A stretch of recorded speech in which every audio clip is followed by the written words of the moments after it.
नमस्कार, जय महाराष्ट्रमध्ये आपलं स्वागत आहे। मी आज दिवाळी निमित्ताने खास तुमच्यासाठी एक वेगळा फराळ घेऊन आलो आहे, ते म्हणजे कवी, बालकवी, साहित्यिक वीरा राठोड। पूर्ण देशाला ते वीरा राठोड म्हणून परिचित आहेत, मात्र त्यांच्या नावाची काय गंमत आहे हे आपण त्यांच्याकडनं त्यांच्या नावासह इतरही अनेक गोष्टीवर चर्चा करणार आहोत। सर, स्वागत आहे तुमचं जय महाराष्ट्रमध्ये। नमस्कार सर, तुमच्या पहिल्याच कवी संग्रहाला जो आहे तो साहित्य अकादमीचा पुरस्कार मिळाला आहे। नेमका तुमच्या लिहिण्याची सुरुवात कशी झाली? मी ज्या एका उपेक्षित घटकातून माझा एकूण जीवन प्रवास सुरू झाला, त्या टप्प्यावर मात्र खरोखरच माझ्यासाठी ती खूप मोठी उपलब्धी राहिलेली आहे की ज्या पुरस्कारामुळे एका तांड्यावर वावरणारा, तांड्यावर जन्मलेला एक उपेक्षित समूहातला एक मुलगा जो त्या पुरस्कारामुळे आज जगासमोर त्याचं नाव ठळक होऊ शकलं। म्हणजे किंबहुना सुरुवातीला जसं म्हणाले की माझं नाव हे वेगळं आहे, म्हणजे माझं लेखनासाठीचं नाव जे आहे तेच आज सगळीकडे प्रचलित झालेलं आहे। माझं खरं नाव तसं गळून पडलेलं आहे, याचा मला एक फार आनंद वाटतो आणि एक स्वतःला एक वेगळी ओळख या पुरस्काराने आणि या पहिल्या साहित्यकृतीने मला मिळालेली आहे। त्याचं एक समाधान लेखक कवी म्हणून मला आहेच। सर, 2015ला जेव्हा तुम्हाला पहिला साहित्य अकादमीचा युवा पुरस्कार जाहीर झाला, सेन साई यस या तुमच्या कविता संग्रहाला, त्यावेळेस तुम्हाला अपेक्षित होतं का की तुम्ही सुरुवातीलाच लिहायला सुरुवात केलेली आहे आणि पहिलाच कविता संग्रह जो की नुकताच प्रकाशित झाल्यानंतर त्याला राष्ट्रीय स्तरावर सन्मान मिळाला, तो अनुभव सुखद होता की धक्कादायक होता? नाही, खरं तर तो एक जो काही अनुभव होता तो खरं तर धक्कादायकच होता।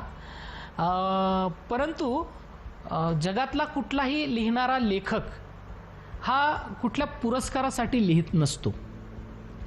त्याच्या लिहिण्याच्या पाठीमागे अनेक गोष्टी असतात, त्याला त्या व्यक्त कराव्या वाटतात, त्या इतरांना सांगाव्याशा वाटतात, त्याची वेगवेगळी प्रयोजनं असतात लेखनाची। तशी वेगवेगळी प्रयोजनं माझ्या लेखना पाठीमागे सुद्धा राहिलेली आहेत। पण या पुरस्काराने म्हणजे मला एक पुढच्या प्रवासासाठी खूप मोठं बळ मिळालं आणि ते माझ्यासाठी मात्र ते खरोखरच म्हणजे एक आश्चर्याचा किंवा एक सुखद असा धक्का होता। सर, तुमचा जो पहिला कविता संग्रह आहे सेन साई वेसा कविता संग्रह, त्यानंतर अनेक की तुम्ही लिहिलेल्या आहेत, यापैकी तुम्हाला वैयक्तिक जी प्रकाशित झालेल्या कविता आहेत ती एखादी आवडलेली कविता कुठली? वाचा नावाची एक माझी कविता मला फार आवडते व्यक्तिशः। ती का आवडते तर त्याच्यात मी सांगितलेलं आहे की वाचा जर लाभली नसती तर कसा मी जगलो असतो, सल मनातच अडली असती, तडफडून मेलो असतो। अशाच जळल्या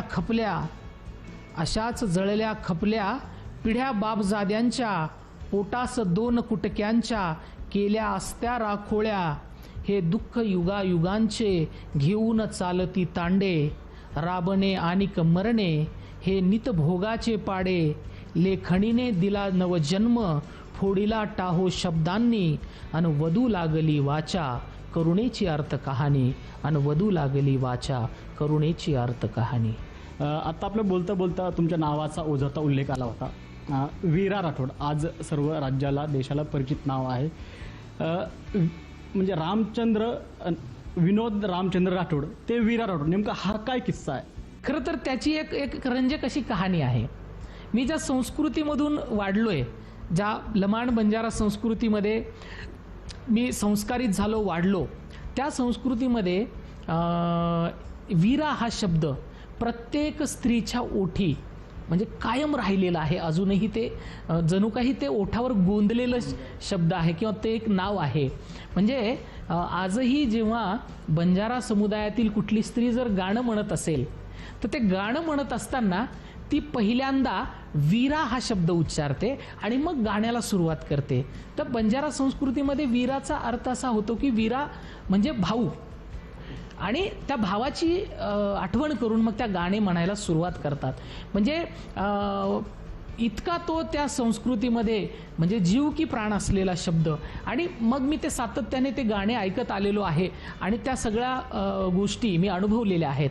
आणि योगायोगाने माझ्या नावाची जी काही आद्याक्षरे आहेत विनोद रामराव राठोड, तर वीरा, बऱ्याच वेळेस असं वाटतं की या वीराचा शॉर्ट फॉर्म करून त्यांनी वीरा असं घेतलं की नाही, परंतु तो एक स्वतंत्र शब्द आहे ज्याचा अर्थ भाऊ असा होतो.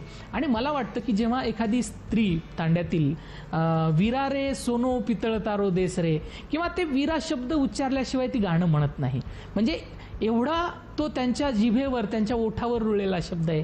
तर मला तो खूप आवडला.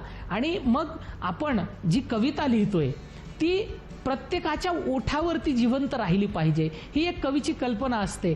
ती कल्पना करून मला ते शीर्षक म्हणून लेखनासाठी ते वीरा नाव घ्यावंसं वाटलं आणि ते वीरा नाव हे घेऊनच मी ते कविता लिहायला सुरुवात केली. खूप कमी लोक जे बाल कवीकडे ओळखतात, परंतु तुम्ही लहान मुलांसाठी देखील कविता केलेल्या आहेत.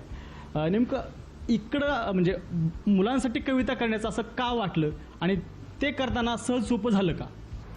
नाही, खरं तर ते इतकी सहज सोपी गोष्ट नाहीये.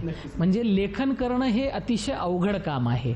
म्हणजे आपण जेव्हा एखाद्या ठिकाणी एखादं विशिष्ट काम करतो ते आपलं व्यवसायाचं काम असतं किंवा ते आपण त्याचं एक ट्रेनिंग घेतलेलं असतं. परंतु मला वाटतं की लेखन करणं ही तितकी सोपी गोष्ट नाहीये. ती एक चिंतनाची प्रक्रिया आहे. त्याच्यासाठी तुम्हाला खूप रियाज करावा लागतो. म्हणजे त्याच्याही पलीकडे जाऊन मी सांगेल की तुम्हाला खूप काही जर आयुष्यात चांगलं लिहायचं असेल तर तुम्हाला त्याच्यासाठी तुमचं आयुष्य देण्याची तयारी ठेवावी लागते. जर तुम्ही त्याच्यामध्ये ती तयारी ठेवली तर तुमच्या हाती, म्हणजे केशवसुतांनी सांगितलेलंच आहे, कविता ही विजेसारखी असते. तिला पकडू पाहणारे 99 लोक जळून खाक होतात, एखादाच उजळून निघतो. म्हणजे ग्रेसांच्या शब्दात सांगायचं झाल्यास अंधार उजळण्यासाठी जळतात जीवाने सगळे, जो वीज खुपसतो पोटी तो एकच जलधर उजळे. मला वाटतं ही जळण्या उजळण्याची एक प्रक्रिया आहे. म्हणजे तुम्हाला जर काही चांगलं लिहायचं असेल, तुम्हाला काही जर समजा उत्कृष्ट तुमच्या हातून लिहून व्हावंसं वाटत असेल तर त्यासाठी तुम्हाला साधना करावी लागेल, त्यासाठी तुम्हाला चिंतन करावं लागेल. म्हणून कुठल्याही लेखनाकडे, मग बालसाहित्य असेल, थोडं बालसाहित्य किंवा मुलांसाठी कविता लिहिणं थोडं अवघड असतं, कारण की त्यांची भाषा, बोली भाषा ह्या सगळ्या गोष्टी तुम्हाला खूप जपाव्या लागतात. नाही, खरं तर मला प्रौढांसाठी लेखन मी सुरुवातीपासून करत आलेलो आहे. तिकडून बालसाहित्याकडे वळताना मला खूप कष्ट घ्यावे लागले म्हणण्यापेक्षा मला इतक्या सहजासहजी बालसाहित्य लिहिता आलं नाही. कारण तुम्हाला लहान मुलांसाठी जेव्हा लिहायचं असतं त्यावेळेस लहान मूल व्हावं लागतं. लहान मूल होऊन त्यांच्यासारखा विचार करावा लागतो, त्यांच्या भावविश्वात तुम्हाला जावं लागतं, त्यांच्या भावभावना समजून घ्याव्या लागतात आणि त्या पातळीवर जाऊन विचार करून ते अभिव्यक्त व्हावं लागतं. राज्यामधलं एक आजच्या घडीला जी संस्कृती धरून चालणारा समाज आहे तो म्हणजे बंजारा समाज. आणि अशामध्ये दिवाळी अगदी तोंडावर आली, दिवाळीच्या आता कार्यकाळ सुरू झालेला आहे. बंजारा समाजाची एक दिवाळी वेगळी असते, म्हणजे राज्याच्या दृष्टीने संस्कृती असते आणि ती संस्कृती, ती परंपरा बंजारा समाज आज देखील जपते. तर बंजारा समाजाची दिवाळी आणि पाडवा एक वेगळा असतो, तो कसा असतो? आता बंजारा समाजाची संस्कृतीतली दिवाळी जर आपण बघितली तर ती एक खूप मोठा एक संदेश देणारी आहे. म्हणजे काळी अमावस्या ज्याला म्हणतो आपण, त्या अमावस्येच्या रात्री त्या तांड्यातील सगळ्या मुली हातामध्ये, जी लोक रानोवनी राहतात, गावकुसाच्या बाहेर राहतात, जंगलामध्ये राहतात, ते अंधारावर मात करण्यासाठी गाणे म्हणतात. आणि त्या मुली हातामध्ये रात्रीला दिवा घेऊन प्रत्येक घरासमोर त्या जाऊन ते दिवा लावतात आणि गाणे म्हणतात की रात अंधेरी ये दिवलो बाळली जो. म्हणजे त्याच्यातून एक संदेश आहे समाजासाठीचा, म्हणजे अंधाराकडून प्रकाशाकडे जाण्याचा संदेश आहे. म्हणजे त्या प्रथेला मेरा असं म्हटलं जातं. आता मेरा म्हणजे मेर म्हणजे प्रेम असा त्या शब्दाचा अर्थ आहे. म्हणजे ते एकमेकांना प्रेम वाटण्याचा, प्रेमामध्ये एकमेकांना सहभागी करून घेण्याचा, म्हणजे एकमेकांवर जीव लावण्याचा तो सण आहे. म्हणजे खूप सारे अनेक त्याला कंगोरे आहेत. आणि दुसरी महत्वाची गोष्ट, दुसऱ्या दिवशी म्हणजे अमावस्येच्या दुसऱ्या दिवशी गाई गुरांची, बैलांची, आपल्या जनावरांची, त्यांच्या त्या गोठ्याची पूजा होते. आता ती म्हणजे तो खरं तर तो पाडवा असतो, अभिजन संस्कृतीच्या दृष्टीने तो पाडवा असतो. परंतु मला वाटतं जो बहुजनांचा जो बळी होता, त्या बळीच्या प्रती, बळीराजाच्या प्रती ती कृतज्ञता असते. ती एका वेगळ्या पद्धतीने, म्हणजे केवळ हे बंजारा समुदायामध्येच नाही तर अनेक आदिम ज्या काही संस्कृत्या आहेत, ज्या आदिवासी संस्कृत्या आहेत, मग भिल्लांमध्ये असं, भिल्लांमधली जर तुम्ही दिवाळी बघितली तर त्याला गांडी दिवाळी म्हणतात. आपण आता शेवटच्या टप्प्याकडे होतो. तुम्ही कवी आहेत, बालकवी आहेत. एक कवी म्हणून दिवाळी निमित्ताने आमच्या प्रेक्षकांसाठी काय सादर कराल? कवी म्हटल्यानंतर नक्कीच एक कविता या निमित्ताने मी या जय महाराष्ट्राच्या सर्व प्रेक्षकांसाठी या ठिकाणी म्हणेन. गंगा जमुनेचा निर्मळ संगम ही एक छोटीशी कविता या ठिकाणी मी आपल्यासमोर ठेवतोय. अजूनही सुखदुःखाचे सारेच उत्सव येतात हातात हात घालून. अजूनही सुखदुःखाचे सारेच उत्सव येतात हातात हात घालून. गळ्याला गळे येऊन मिळतात ईद नाताळाला. नि शिरखुर्म्याची मिठास पाजरत जाते गल्ली मोहल्ल्यात गावभर. सलमा भाभीकडून लक्ष्मी काकीच्या देव्हाऱ्यापर्यंत. अजूनही सुखदुःखाचे सारेच उत्सव येतात हातात हात घालून. गळ्याला गळे येऊन मिळतात ईद नाताळाला. नि शिरखुर्म्याची मिठास पाजरत जाते गल्ली मोहल्ल्यात गावभर. सलमा भाभीकडून लक्ष्मी काकीच्या देव्हाऱ्यापर्यंत. आणि पार्वती म्हणते रहीम भाईला, भाऊबीजेला जरा लवकरच ये. दिवाळीची मिठाई वाट पाहते, दिवाळीची मिठाई वाट पाहते.